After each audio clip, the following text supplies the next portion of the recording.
La lumière éblouissante a déchiré le voile séparant les mondes. Dans cet instant suspendu d'éternité, une présence d'une puissance inconcevable s'est manifestée.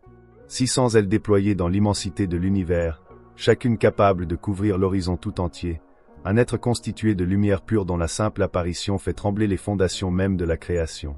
C'est lui, Jibril, l'ange de la révélation, celui par qui la parole d'Allah descend sur la terre, celui dont l'existence même dépasse toute compréhension humaine. Mais qui est réellement cet être extraordinaire? D'où vient-il? Comment a-t-il été créé? Et surtout, que se produira-t-il durant ces derniers instants avant que le souffle ne quitte même les anges? Si ce récit vous fascine autant qu'il nous fascine, n'oubliez pas de vous abonner et d'activer la cloche afin de ne manquer aucune de nos révélations sur les mystères de la création. Et dites-nous dans les commentaires d'où vous regardez cette vidéo en ce moment.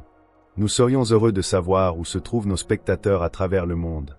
L'histoire de Jibril commence bien avant le temps lui-même, dans un domaine où les notions humaines de passé et de futur n'ont aucune signification.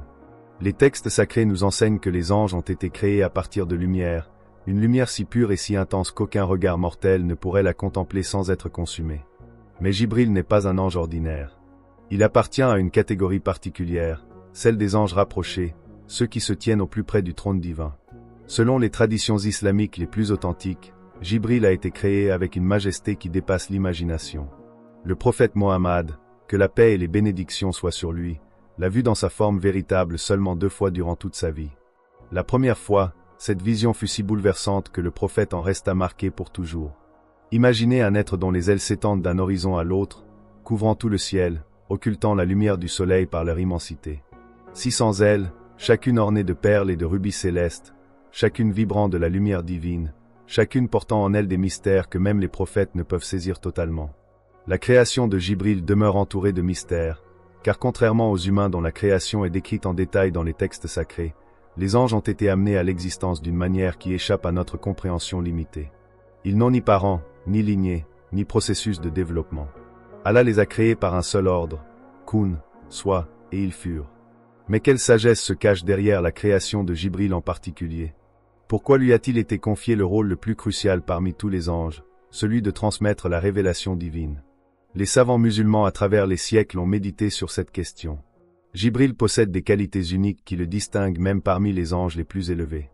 Il est mentionné par son nom dans le Coran à plusieurs reprises, un honneur que peu d'anges partagent. Son nom lui-même porte une signification profonde. Certains érudits disent qu'il signifie serviteur d'Allah ou force d'Allah, reflétant son rôle de messager puissant et fidèle. Mais au-delà de sa mission de messager, Jibril joue un rôle fondamental dans le fonctionnement même de l'univers. C'est lui qui insuffla l'esprit dans Adam, le premier être humain. C'est lui qui apparut à Marie pour lui annoncer la naissance miraculeuse de Jésus. C'est lui qui accompagna le prophète Mohammed lors du voyage nocturne et de l'ascension céleste. Ce voyage extraordinaire à travers les 7 cieux où le prophète rencontra les prophètes précédents et atteignit un niveau de proximité avec Allah qu'aucun autre humain n'a jamais atteint. Lors de ce voyage miraculeux connu sous le nom d'Isra et Miraj, Jibril démontra encore une fois sa nature exceptionnelle. Il guida le prophète à travers les cieux, montant de niveau en niveau, franchissant des portes gardées par d'autres anges majestueux jusqu'à atteindre un point au-delà duquel même Jibril ne pouvait plus avancer. « Si je fais un pas de plus, je serai brûlé », dit-il au prophète, révélant ainsi qu'il existe des limites même pour un être aussi puissant que lui. Ce moment montre l'humilité profonde de Jibril et sa compréhension de sa place dans la hiérarchie cosmique. Mais qui pourrait imaginer qu'un être d'une telle grandeur, un ange créé de lumière pure, immortel et incorruptible, connaîtra lui aussi une fin? C'est l'une des vérités les plus bouleversantes des enseignements islamiques. Même les anges mourront. Le Coran déclare clairement que tout ce qui existe périra sauf la face d'Allah. Cela inclut les anges, ces créatures que nous considérons comme éternelles. Les récits concernant la fin des temps décrivent un scénario qui glace le sang. Lorsque leur finale approchera, lorsque le premier souffle de la trompette retentira, tout dans l'univers sera saisi de terreur. Il a simplement accompli sa mission avec une perfection absolue, prophète après prophète, message après message. Son apparition au prophète Mohammed a marqué le début d'une nouvelle ère pour l'humanité. La première révélation dans la grotte de Hira, lorsque Jibril est apparu au prophète et lui a ordonné de lire, a changé le cours de l'histoire humaine. Cette rencontre bouleversante où le prophète fut serré si fortement qu'il croyait mourir n'était que le début d'une relation qui durerait 23 ans. Pendant toutes ces années, Jibril descendait avec les versets du Coran, parfois pour clarifier une question, parfois pour donner des instructions, parfois simplement pour réconforter le prophète dans les moments difficiles. Les compagnons du prophète ont eux aussi eu des aperçus de Jibril. Bien que rare, il y a le célèbre hadith où Jibril est venu sous forme humaine, vêtu de blanc éclatant, sans trace de poussière de voyage et personne ne le connaissait. Il s'est assis devant le prophète et a posé des questions sur l'islam, la foi et l'excellence spirituelle. Après son départ, le prophète expliqua à ses compagnons que c'était Jibril venu leur enseigner leur religion. Ce hadith est devenu l'un des plus importants de l'islam car il établit les 3 niveaux de la religion, l'islam, la soumission, l'iman, la foi, et l'ihsan, l'excellence. Mais au-delà de ces apparitions, Jibril demeure largement invisible pour l'humanité. Il agit dans les coulisses de la création, accomplissant des tâches que nous ne pouvons même pas imaginer. Les anges, selon les enseignements islamiques, sont constamment occupés à glorifier Allah, à gérer les affaires de l'univers, à enregistrer nos actions, à descendre avec les bénédictions et la miséricorde. Jibril, en tant que chef des anges dans certaines traditions, supervise une grande partie de ces activités. Il est fascinant de considérer que Jibril a été témoin de toute l'histoire humaine depuis le tout début. Il a vu Adam créer d'argile et prendre son premier souffle. Il a vu Noé construire l'arche et survivre au déluge qui a englouti le monde. Il a vu Abraham prêt à sacrifier son fils par obéissance à Allah. Il a vu Moïse fendre la mer et guider son peuple hors d'Égypte. Il a annoncé à Marie la naissance miraculeuse de Jésus et finalement il a transmis le dernier message divin à Mohammed, scellant ainsi le cycle de la prophétie. Chaque fois qu'il descendait avec une révélation, Jibril apportait avec lui une part de la connaissance divine, une lueur de la sagesse éternelle d'Allah. Le Coran qu'il a transmis n'est pas simplement un livre de loi ou d'histoire. C'est la parole d'Allah préservée exactement comme elle a été révélée, mot pour mot, lettre pour lettre. Jibril a veillé à ce que chaque syllabe soit transmise avec une précision absolue car il savait que ce message devrait guider l'humanité jusqu'à la fin des temps. Maintenant revenons à cette question troublante de sa mort. Pourquoi est-il nécessaire que même les anges meurent? La réponse se trouve dans le concept de l'unicité absolue d'Allah. Allah veut démontrer de la manière la plus claire possible qu'il est le seul être véritablement indépendant, le seul qui n'a besoin de rien ni de personne, le seul qui existe par lui-même et pour lui-même. Tout le reste, les anges, les humains, les djinns, les planètes, les étoiles et les galaxies dépend entièrement de lui pour son existence. En faisant mourir même les anges les plus puissants, Allah établit cette vérité de manière incontestable. Il n'existe aucune hiérarchie cosmique capable de rivaliser avec lui. Il n'y a pas d'êtres intermédiaires possédant une forme d'immortalité indépendante. Il n'y a que lui, l'Éternel, et tout le reste n'est que création temporaire. Peu importe combien de temps cette temporalité dure selon nos mesures humaines. Cette réalité devrait transformer complètement notre perspective sur la vie. Si des êtres aussi magnifiques que Jibril, qui n'ont jamais commis de péché et qui ont servi Allah avec une perfection absolue depuis leur création, doivent malgré tout mourir, alors que dire de nous? Nos vies si courtes et si remplies d'imperfections sont comme des étincelles dans la nuit cosmique, brillantes peut-être un instant mais destinées à s'éteindre. Mais il existe aussi un message d'espoir profond dans cette histoire. La mort de Jibril n'est pas la fin de son histoire, tout comme notre mort ne sera pas la fin de la nôtre. Il y aura une résurrection, un nouveau commencement après la fin, une vie éternelle qui nous attend de l'autre côté de cette existence temporaire. Jibril sera ressuscité et nous aussi nous serons ressuscités, et alors nous nous tiendrons tous devant Allah pour le jugement final. Ce jour-là Jibril témoignera des messages qu'il a transmis, des prophètes qu'il a guidés et des révélations qu'il a apportées. Son témoignage sera d'une importance cruciale car il confirmera que les prophètes ont bien reçu les messages qu'ils affirmaient avoir reçus et que le Coran est bien la parole d'Allah, inchangée et pure. Pour ceux qui ont cru et suivi ces messages, son témoignage sera une source de joie. Pour ceux qui ont rejeté et nié, il sera un témoignage contre eux. Les montagnes se réduiront en poussière, les océans s'embraseront, le ciel se fendra et tous les êtres vivants sur terre périront instantanément. Mais ce ne sera que le commencement. Après la mort de toutes les créatures terrestres, les anges commenceront eux aussi à mourir, un par un, selon un ordre établi par la volonté divine.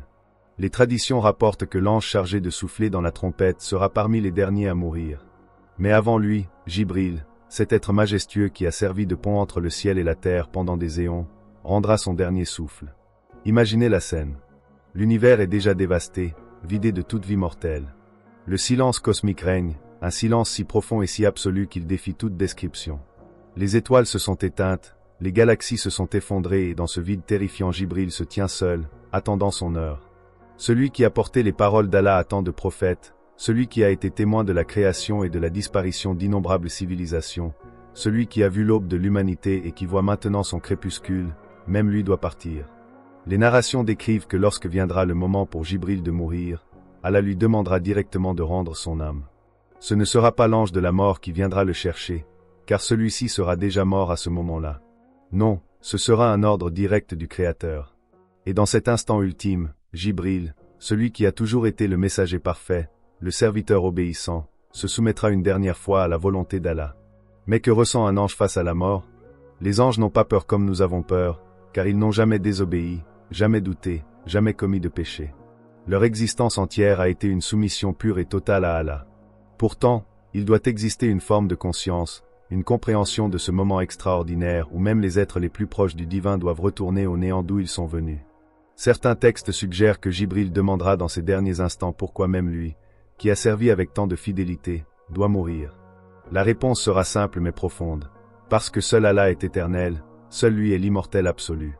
Tout le reste, aussi magnifique, aussi puissant, aussi proche du divin soit-il, reste une création et toute création possède un commencement et une fin.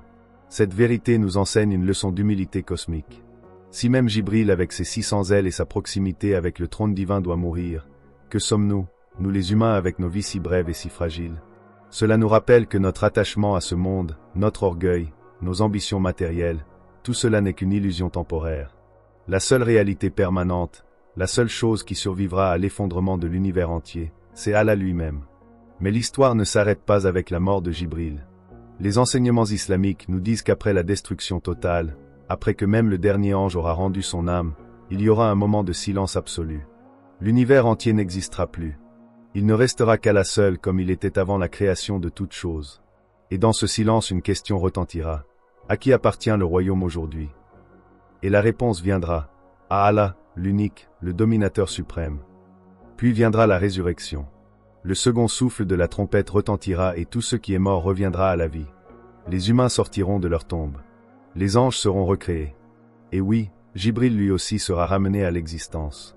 Mais ce ne sera pas pour reprendre son ancien rôle de messager, car il n'y aura plus de révélation à transmettre. La révélation s'est achevée avec le prophète Mohammed. Jibril reviendra pour témoigner, pour être présent au jour du jugement, ce jour où chaque être humain qui a vécu se tiendra devant son Créateur pour rendre compte de sa vie. La vie de Jibril, de sa création mystérieuse à sa mort annoncée et à sa résurrection finale, nous offre un aperçu fascinant de la cosmologie islamique. Elle nous montre que l'univers fonctionne selon des lois et des principes qui dépassent largement notre compréhension ordinaire.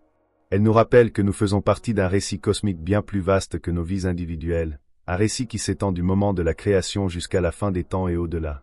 Jibril n'est pas simplement un messager dans cette histoire. Il est un symbole de fidélité parfaite, d'obéissance absolue, de grandeur dans le service. À travers lui nous voyons ce que signifie être un véritable serviteur d'Allah. Il ne s'est jamais rebellé comme Iblis.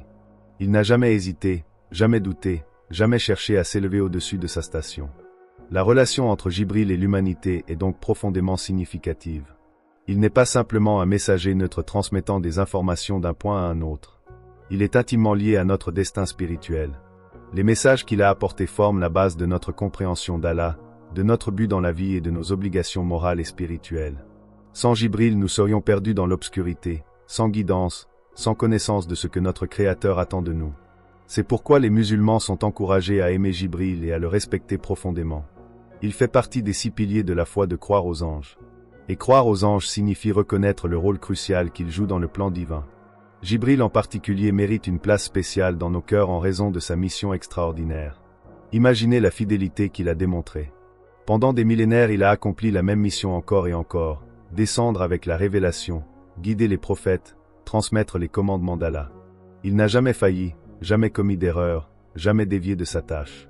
Dans un monde où même les meilleurs d'entre nous luttent avec l'inconstance et l'imperfection, l'exemple de Jibril brille comme un phare de ce que signifie la véritable dévotion. Et maintenant, alors que nous approchons de la fin de notre exploration, il est temps de réfléchir à ce que tout cela signifie pour nous personnellement. L'histoire de Jibril, de sa création mystérieuse à sa mort annoncée, nous enseigne plusieurs leçons essentielles.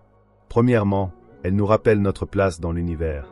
Nous sommes des créatures dépendantes de notre Créateur pour chaque instant de notre existence. Deuxièmement, elle nous montre l'importance de l'obéissance et du service. Si un être aussi élevé que Jibril consacre son existence entière au service d'Allah, combien plus devrions-nous nous efforcer de faire de même? Troisièmement, Elle nous prépare à la réalité inévitable de la mort en nous rappelant que cette vie est temporaire et que nous devons vivre chaque jour en étant conscients de notre responsabilité ultime devant Allah. Mais peut-être la leçon la plus profonde est celle de l'humilité. Dans notre monde moderne, nous sommes constamment encouragés à nous mettre en avant, à promouvoir nos réalisations, à rechercher la reconnaissance et la gloire. Jibril nous montre un chemin totalement différent. Malgré sa grandeur incomparable, malgré son rôle central dans le plan divin, il reste complètement humble, totalement soumis à Allah, sans aucune trace d'orgueil ou d'arrogance. Il sait qui il est, un serviteur créé pour accomplir une mission et il se satisfait pleinement de cette identité. Si seulement nous pouvions adopter ne serait-ce qu'une fraction de cette humilité dans nos propres vies. Si seulement nous pouvions voir nos talents, nos réussites et nos capacités non pas comme des raisons d'orgueil mais comme des dons d'Allah, des outils qu'il nous a confiés pour accomplir notre propre mission dans ce monde. Jibril n'a pas créé ces 600 ailes lui-même. Elles lui ont été accordées. Il n'a pas choisi son rôle de messager. Il lui a été attribué. De la même manière, tout ce que nous possédons et tout ce que nous sommes vient d'Allah et devrait être utilisé pour le servir et servir sa création. L'histoire de Jibril nous rappelle également la réalité du monde invisible qui nous entoure. Nous vivons dans un univers bien plus vaste et plus complexe que ce que nos sens peuvent percevoir. Les anges nous entourent constamment, accomplissant leur mission, enregistrant nos actions et descendant avec les bénédictions divines. Cette conscience du monde invisible devrait influencer notre comportement, nous rendant plus conscients du fait que nous ne sommes jamais vraiment seuls, que nos actions sont toujours observées et que chaque choix que nous faisons possède une signification éternelle. En conclusion, la naissance mystérieuse de Jibril et les révélations sur ces derniers instants nous offrent bien plus qu'un simple récit fascinant. Elles nous donnent un aperçu du fonctionnement de l'univers, de la nature d'Allah et de notre propre place dans le grand ordre des choses. Elles nous rappellent que même les êtres les plus puissants et les plus élevés sont soumis à Allah et que la seule sécurité véritable se trouve dans la soumission à sa volonté. Elles nous préparent à notre propre mort inévitable en nous montrant que même les immortels doivent mourir, mais qu'il existe une vie au-delà de la mort, une résurrection et un jugement qui nous attendent tous. Puissions-nous tirer les leçons de l'exemple de Jibril, sa fidélité, son humilité et sa dévotion totale à Allah. Puissions-nous vivre nos vies avec la conscience que nous aussi nous avons une mission à accomplir, même si elle n'est pas aussi grandiose que celle de transmettre la révélation divine. Puissions-nous nous préparer à notre propre mort en vivant chaque jour comme si c'était le dernier, en cherchant le pardon d'Allah, en faisant le bien et en servant sa création. Et puissions-nous, comme Jibril, être ressuscités dans la grâce et la miséricorde d'Allah pour vivre éternellement dans sa proximité bénie. Car au final, c'est là que se trouve la véritable vie, non pas dans ce monde temporaire avec toutes ses illusions et ses distractions, mais dans le monde éternel à venir où ceux qui ont cru et fait le bien vivront dans une joie et une paix qui dépassent toute imagination humaine, en compagnie des prophètes, des martyrs, des justes et des anges comme Jibril, tous unis dans l'adoration et l'amour du seul qui est véritablement éternel, Allah, le Créateur des cieux et de la terre.